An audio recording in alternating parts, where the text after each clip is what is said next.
Assalamualaikum warahmatullahi wabarakatuh. Jumpa lagi kita Petani Maju Indonesia. Marilah bersama kita berdoa untuk keselamatan dan kesehatan kita bersama, termasuk masyarakat Indonesia dan para pemimpin-pemimpin kita. Dan semua pekerjaan dan kegiatan yang akan kita lakukan akan berjalan lancar dan sukses, karena kita semua mempunyai semangat dan motivasi yang tinggi untuk melakukan hal yang terbaik. Dalam pertemuan kali ini kita akan membahas dan memenuhi permintaan serta menjawab beberapa pertanyaan, khususnya masalah bagaimana trik atau cara melakukan penyemprotan pestisida yang tepat dan efektif sehingga hasilnya maksimal. Karena kita tahu pada musim hujan itu serangan penyakit semakin tinggi, sedangkan kita tetap tidak bisa melakukan apabila turun hujan. Untuk itu inilah trik dan trik untuk melakukan penyemprotan pestisida agar efektif di musim hujan. Taktik dan trik penyemprotan pestisida agar efektif di musim hujan. Indonesia adalah negara dengan iklim tropis. Sebagai wilayah yang hanya memiliki dua musim, yaitu musim kemarau dan musim hujan. Sehingga budidaya pertanian bisa terus dilakukan di kedua musim, termasuk dalam menanam tanaman jagung. Dan setiap musim akan memiliki teknis budidaya yang berbeda, di mana musim hujan telah dijadikan musim tanam besar, sedangkan musim kemarau hanya diperuntukkan tanaman yang memang cocok, yaitu seperti tanaman jagung, kacang tanah, melon, semangka, timun dan lain-lain. Bagi tanaman jagung, yang diprioritaskan sebagai tanaman bukan di musim hujan, akan memiliki beberapa kendala apabila ditanam di musim hujan. Karena biasanya penyakit tanaman akan banyak menyerang, baik menyerang akar, batang, daun, tongkuol dan biji. Sedangkan mengendalikan menggunakan pestisida yang disemprot akan terkendala dengan adanya hujan. Untuk itu, inilah kami sampaikan taktik dan trik melakukan penyemprotan pestisida di musim hujan agar efektif dalam mengendalikan OPT. 1.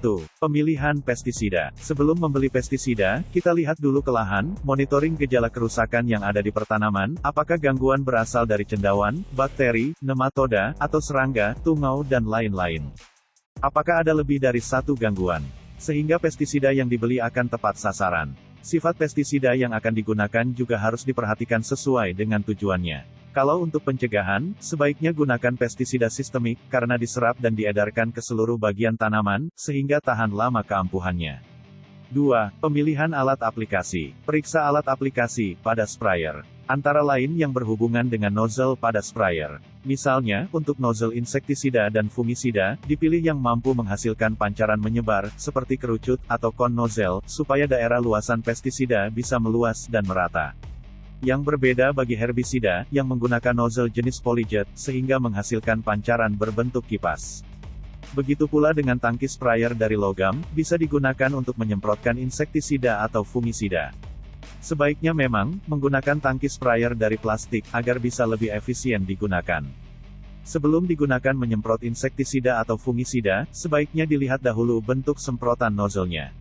Berbentuk kipas atau kerucut, jika kipas ada baiknya diganti. Usia nozzle juga harus diperhatikan, sebab butiran halus hasil semprotan bisa didapat, kalau nozzle yang dipakai masih bagus dan tidak tersumbat.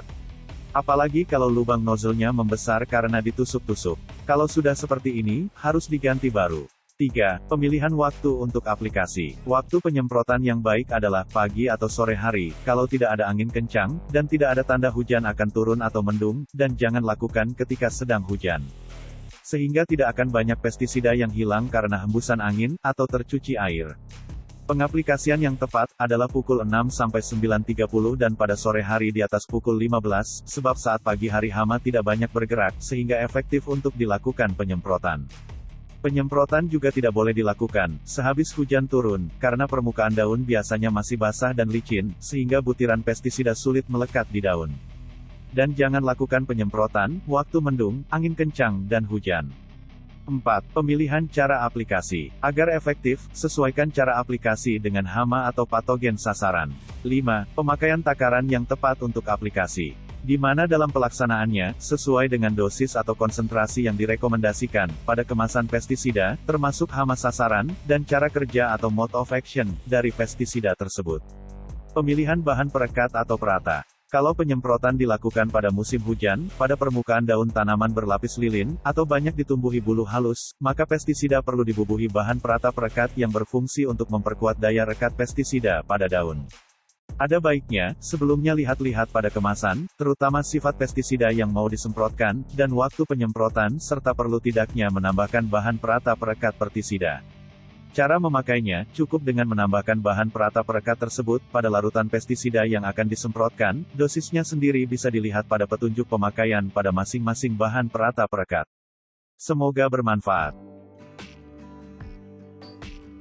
Demikianlah penjelasan yang bisa kami sampaikan. Semoga bisa diterima dan dijadikan sebagai penambah wawasan sehingga kita bisa melakukan treatment dengan baik dan efektif. Semoga berkenan. Mohon maaf apabila ada kesalahan. Billahi taufiq wal hidayah. Assalamualaikum warahmatullahi wabarakatuh.